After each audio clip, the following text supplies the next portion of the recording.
નમસ્કાર મિત્રો, સ્વાગત છે એક નવા જ વિડીયોમાં। સંપૂર્ણ નિર્વસ્ત્ર થઈ અને સ્નાન કરવાવાળી મહિલાઓ આ વિડીયો અંત સુધી ધ્યાનથી સાંભળજો, તમારું ઘર બરબાદ થવાથી બચાવી જશે। નમસ્કાર, પ્રણામ છે તમારું અમારા એક નવા જ વિડીયોમાં। મિત્રો, સ્નાન કરવાના ઘણા બધા નિયમો હોય છે અને આપણે એ નિયમો નથી જાણતા। એના લીધે આપણા ઘરમાંથી હંમેશા ગરીબી, કજિયો, કલેશ હટાવતા નથી।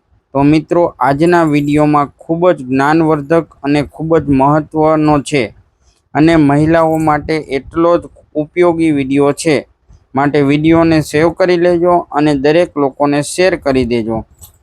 અને આ વિડીયોને વસ્તુ બનાવવામાં આવે છે એ તમારા જીવનમાં ઉતારશો તો તમારા ઘરમાં ક્યારેય ગરીબી, કજિયો, કલેશ આવશે નહીં। તો ચાલો શરૂ કરીએ આજનો વિડીયો। આપણી વાત શરૂ કરીએ એ પહેલાં કોમેન્ટ બોક્સની અંદર હર હર મહાદેવ, હર હર મહાદેવ, જય શ્રી રામ લખવાનું ભૂલતા નહીં। મિત્રો, એક સમયે ભગવાન શિવ માતા પાર્વતી સાથે હરિદ્વારમાં ભ્રમણ કરી રહ્યા હતા। ત્યારે માતા પાર્વતીએ જોયું કે સમસ્ત મનુષ્ય ગંગામાં સ્નાન કરીને હર હર ગંગે, હર હર ગંગે કહેતા હતા, પરંતુ તમામ લોકો દુઃખી અને પરેશાન હતા। ત્યારે માતા પાર્વતીએ ખૂબ જ આશ્ચર્યથી મહાદેવને પૂછ્યું કે હે પ્રભુ, આ સમસ્ત મનુષ્ય લોક ગંગામાં આટલી વખત સ્નાન કરતા છતાં તેમના પાપ કેમ નથી ધોવાતા? શું ગંગામાં સત્યતા નથી જોઈ રહી? ત્યારે શિવે કહ્યું કે હે દેવી, ગંગાજીમાં તો એવું સામર્થ્ય છે, પરંતુ આ લોકોએ પાપના શીશીની ગંગા સ્નાન કર્યું છે, એટલે એને લાભ કેવી રીતે થાય? ત્યારે પાર્વતી કહેવા લાગ્યા, સ્નાન કેવી રીતે નથી કર્યું? આ તમામ લોકો તો સ્નાન કરી અને જઈ રહ્યા છે, હજુ સુધી આ લોકોના શરીર પણ નથી સુકાયા। ત્યારે મહાદેવ કહેવા લાગ્યા કે હે દેવી, આ લોકો કેવળ જળમાં ડૂબકી લગાવીને આવી રહ્યા છે। હું તેમને કાલે આ વાતનું રહસ્ય સમજાવીશ। બીજા દિવસે ખૂબ જોરદાર વરસાદ થવા લાગ્યો। રોડ રસ્તા પાણીથી ભરાઈ ગયા। રસ્તામાં અનેક મોટા ખાડાઓ હતા અને એની ચારેય બાજુ કાદવ કીચડ ભરાયેલો હતો। ત્યારે શિવે એક વૃદ્ધ અસહાય મનુષ્યનું સ્વરૂપ ધારણ કર્યું અને આ કાદવ કીચડથી ભરેલા ખાડામાં પડી ગયા। જેવી રીતે કોઈ મનુષ્ય ચાલતા ચાલતા ખાડામાં પડી ગયા હોય અને બહાર નીકળવાની કોશિશ કરવા છતાં બહાર ન નીકળી શકતા હોય, તેવી સ્થિતિ બનાવી લીધી। અને દેવી પાર્વતીજીને શિવે પહેલાં જ સમજાવીને ખાડાની બીજી બાજુ બેસાડી દીધા હતા કે તમે અહીંયા બેઠા બેઠા બધું જોતા રહેજો કે લોકો શું કરે છે, તમે કંઈ બોલતા નહીં। તમે આ લોકોને બોલાવી અને એવું કહેજો કે હે મારા વૃદ્ધ પતિ આકસ્મિક રીતે આ ખાડાની અંદર પડી ગયા છે, એટલે આ ખાડામાંથી બહાર કાઢે અને એના પ્રાણ બચાવો અને મારી સહાય કરો। અને શિવે બીજી એક વાત સમજાવી દીધી કે જ્યારે કોઈ આ ખાડામાંથી મને બહાર કાઢવાની કોશિશ કરે, ત્યારે તેને એવું કહેજો કે ભાઈ, મારા પતિ સર્વથા નિશ્ચય પાપ છે અને એવા લોકો જ એને સ્પર્શ કરજો જે સર્વથા નિષ્પાપ હોય। કદાચ તમે નિષ્પાપ હોય તો જ તેને હાથ લગાડશો, નહીંતર હાથ લગાડતાની સાથે જ તમે ભસ્મ થઈ જશો. પાર્વતી મહાદેવની વાત સાંભળીને ખાડા પાસે બેસી ગયા અને ત્યારબાદ ત્યાંથી નીકળતા લોકોને શિવજીએ શીખવાડ્યા પ્રમાણે વાતો કહેવા લાગ્યા. ગંગામાં સ્નાન કરીને લોકો ટોળાને ટોળા આવી રહ્યા હતા અને આ કાદવ કીચડના ખાડામાં બેસેલી એક સુંદર યુવતીને જોઈ અને બધા લોકો મનમાં પાપ આવ્યું. ઘણા લોકોને ધર્મનો ભય લાગ્યો. ઘણા લોકોને કાનૂનથી ડરવા લાગ્યા. અમુક લોકો તો દેવી પાર્વતીને એવું પણ સંભળાવી દીધું કે મરવા દે, આ વૃદ્ધને શું કામ એના માટે રડે છે. અને અમુક દયાળુ ચરિત્રવાન પુરુષો હતા, તેણે બહાર કાઢવાનું વિચાર્યું. પરંતુ દેવી માતા પાર્વતીના આ વચન સાંભળીને તે પણ રોકાઈ ગયા. તેમણે વિચાર્યું કે અમે ગંગામાં સ્નાન કરીને આવ્યા છીએ તો શું થયું, પાપી તો છીએ જ ને. ક્યાંક આની સહાય કરવામાં આપણે ભસ્મ થઈ જઈશું. એટલે કોઈને સહાય ન થવું તે આ વૃદ્ધ વ્યક્તિને કાદવ કીચડના ખાડામાંથી બહાર લાવી શકે. હજારો લોકો આવ્યા. હજારો લોકોએ પૂછ્યું અને જતા રહ્યા. સંધ્યા સમય થઈ ગયો ત્યારે શિવજીએ કહ્યું કે હે દેવી, તમે જોયું, આવું કોઈ સાચા હૃદયથી ગંગામાં સ્નાન કરવા વાળું છે. ત્યારે થોડીક વાર બાદ એક યુવાન હાથમાં લોટો લઈ અને હર હર ગંગે કરતો કરતો ગંગામાં સ્નાન કરીને આવી રહ્યો હતો. ત્યારે દેવી પાર્વતીએ તેમને આવી જ વાત કરી. ત્યારે આ યુવકે હૃદય કરુણાથી ભરાઈ ગયું અને તેમણે શિવને બહાર કાઢવાની તૈયારી કરી.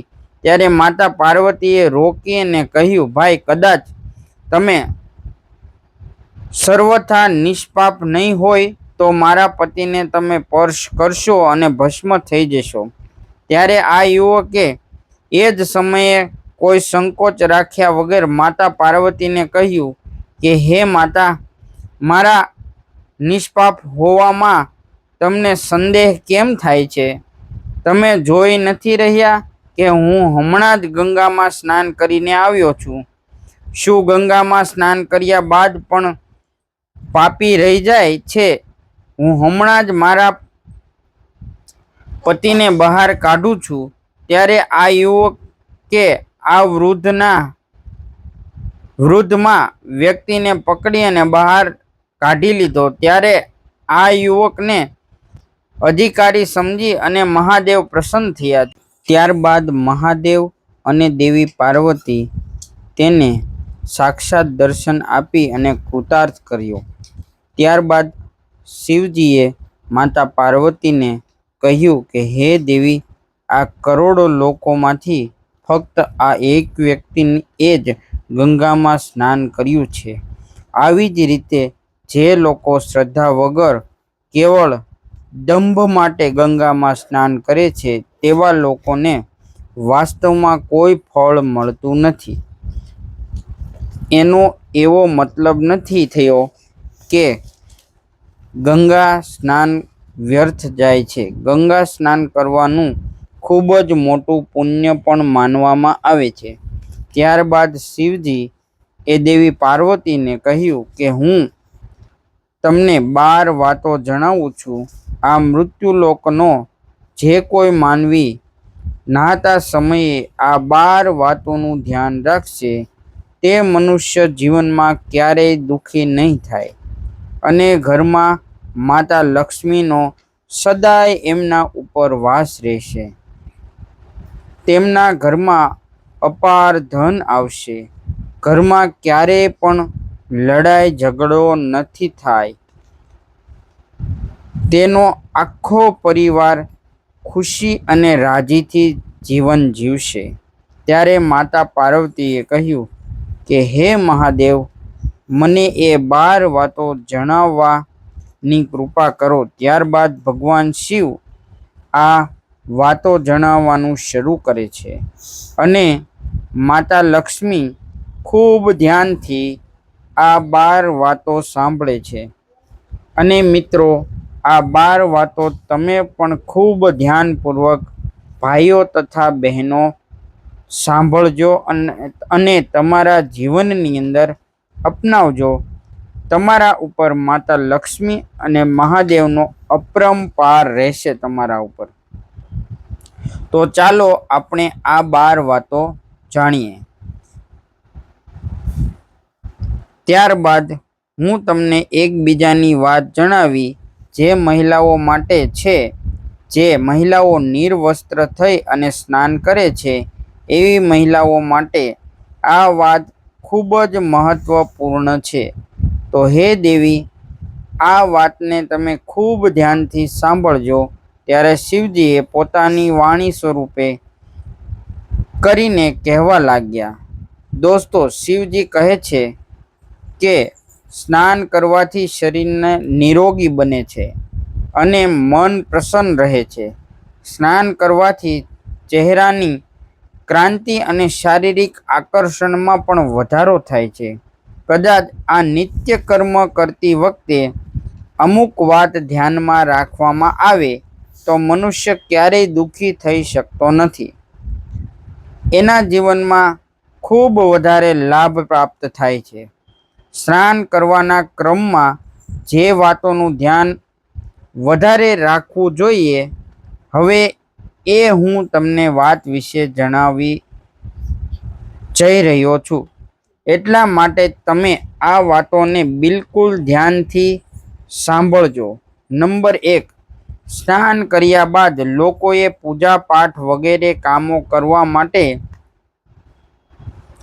યોગ્ય બને છે. એટલા માટે સવારે ઉઠી અને તરત જ સ્નાન કરવું જોઈએ.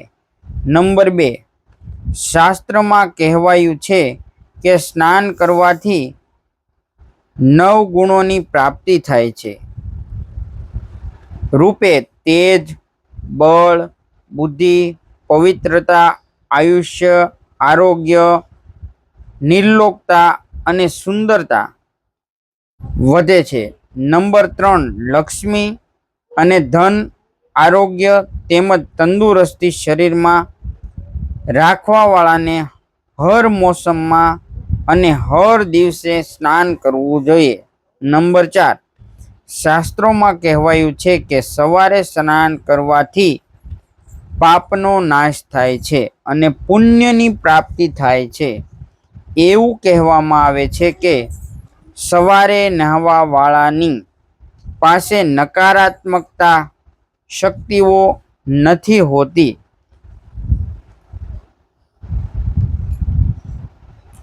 એટલા માટે સવારે સ્નાન કરવું આવશ્યક છે. નંબર 5, બીમારીની પરિસ્થિતિમાં માથાથી નીચે જ સ્નાન કરવું જોઈએ તેમજ ભીના કપડાં શરીર પર સાફ કરી લેવું જોઈએ પણ સ્નાન કરવું જોઈએ. નંબર 6, સવારે સૂર્યોદય પહેલા કરેલું સ્નાન શ્રેષ્ઠ માનવામાં આવે છે. નંબર 7, શરીર ઉપર તલ લગાવી અથવા તો શરીરને ઘસીને નદીમાં નહાવા સ્નાન કરવું વર્જિત કહેવામાં આવે છે. આવી જ રીતે નદીમાં ક્યારેય સ્નાન ન કરવું જોઈએ. આવું કરતા પહેલા નદીની બહાર નીકળી અને નદી કિનારે બેસીને પહેલા જ શરીરને સાફ કરવું આવશ્યક છે. નંબર 8, જે ઘાટ ઉપર કપડાં ધોવામાં આવતા હોય ત્યાંનું જળ અપવિત્ર માનવામાં આવે છે. એટલા માટે ત્યાં થોડા દૂર નહાવું જોઈએ. નંબર 9, નદીમાં નહાવાવાળા 11 અને 21 ડૂબકી લગાવી શુભ માનવામાં આવે છે. નંબર 10, પવિત્ર નદીઓમાં કપડાં નીચોવવાની મનાઈ કહેવામાં આવે છે. નદીમાં કોઈ પણ પ્રકારની ગંદકી ન કરવી જોઈએ. નંબર 11, નળની તુલનામાં ઝરણા નું પાણી અને ઝરણાથી વધારે નદીનું પાણી કરતાં કોઈ તીર્થનું જળ અને તીર્થના જળના ગંગાજળ વધારે શ્રેષ્ઠ માનવામાં આવે છે. નંબર 12, ગંગા માતાનું કથન છે કે સ્નાન કરતા સમયે કોઈ પણ મનુષ્ય કોઈ પણ જગ્યાએ મારું સ્મરણ કરશે તો હું ત્યાં જળમાંથી આવી જઈશ. ત્યારબાદ શિવે કહ્યું કે હું તમને મહિલાઓ વિશે જણાવું છું. જે મહિલાઓ નિર્વસ્ત્ર થઈ ને સ્નાન કરે છે. શિવ એ કહ્યું કે હિન્દુ ધર્મશાસ્ત્રોમાં દરેક વસ્તુના નિયમ બતાવવામાં આવ્યા છે. આ નિયમમાંથી એક એ પણ નિયમ છે કે સ્નાન કરવાનો નિયમ. એવું માનવામાં આવે છે કે દરેક વ્યક્તિએ શાસ્ત્રના નિયમનું પાલન કરવું જોઈએ, જેનાથી ઘરની સુખ સમૃદ્ધિ બની રહે અને ઘરમાં ખુશિયાલી આવે. સાથે સાથે ઘરમાં અપાર ધન લક્ષ્મી પ્રાપ્ત થાય, માતા લક્ષ્મી પ્રસન્ન થાય. આમ આપણા શાસ્ત્રમાં એવી ઘણી વાતો લખવામાં આવી છે જેનું આપણે સદીઓથી પાલન કરતા આવ્યા છીએ, પરંતુ એના કારણો વિશે હજુ પણ આપણી પાસે પૂરી જાણકારી હોતી નથી. આવા જ નિયમમાંથી એક નિયમ છે નિર્વસ્ત્ર સ્નાન કરવું. તમને ઘરના વડીલોએ ઘણી વખત એવું કહેતા આવે છે અને સાંભળ્યા પણ હશે કે ક્યારેય નિર્વસ્ત્ર સ્નાન ન કરવું જોઈએ. કદાચ આપણે પૌરાણિક કથાઓની વાત કરીએ તો નિર્વસ્ત્ર સ્નાન કરવાની મનાઈનું એક સૌથી મોટું કારણ ભગવાન શ્રીકૃષ્ણના સમયથી જ જોડાયેલું છે. પૌરાણિક કથાઓ અનુસાર એકવાર જ્યારે ગોપીઓ સરોવરમાં નહાવા એટલે કે સ્નાન કરી રહી હતી અને તેઓએ વસ્ત્ર એ સમયે બાલકૃષ્ણ ગોપીઓના તમામ વસ્ત્રો છુપાવી દીધા હતા. એ સમયે ભગવાન શ્રી બાલકૃષ્ણએ ગોપીઓના વસ્ત્ર છુપાવ્યા અને ગોપીઓએ જ્યારે બાલકૃષ્ણના વસ્ત્ર આપવા માટે કહ્યું ત્યારે બાલકૃષ્ણએ તેમને સમજાવ્યું કે ક્યારેય પણ નિર્વસ્ત્ર થઈ અને સ્નાન ન કરવું જોઈએ. આવું કરવાથી જળના દેવતા વરુણ દેવનું અપમાન થાય છે. એટલા માટે તમે નિર્વસ્ત્ર સ્નાન ન કરવું જોઈએ એવી સલાહ આપી છે. કદાચ સ્નાન કરતા સમયે તમને એવું વિચારી રહ્યા છો કે આ બંધ સ્નાનગૃહમાં તમને કોઈ નથી જોઈ રહ્યું, તો એ ખોટું છે. કેમ કે ઈશ્વર તમને દરેક સ્થાન પર જોવે છે. તે કદાચ તમે નિર્વસ્ત્ર થઈ અને સ્નાન કરી રહ્યા છો તો એ પણ મુખ્ય રૂપથી જળના દેવતા વરુણ દેવનું અપમાન કરવા જેવું માનવામાં આવે છે. નિર્વસ્ત્ર સ્નાનથી ખૂબ મોટું પાપ થાય છે. આના લીધે આપણા ઘરના ગ્રંથ આર્થિક તેમજ શારીરિક નુકસાન થાય છે. કદાચ તમને નિર્વસ્ત્ર સ્નાન કરો છો તો તમારા શરીરના નકારાત્મક ઉર્જાનો પ્રવેશ થાય છે. ત્યારબાદ તમારી માનસિક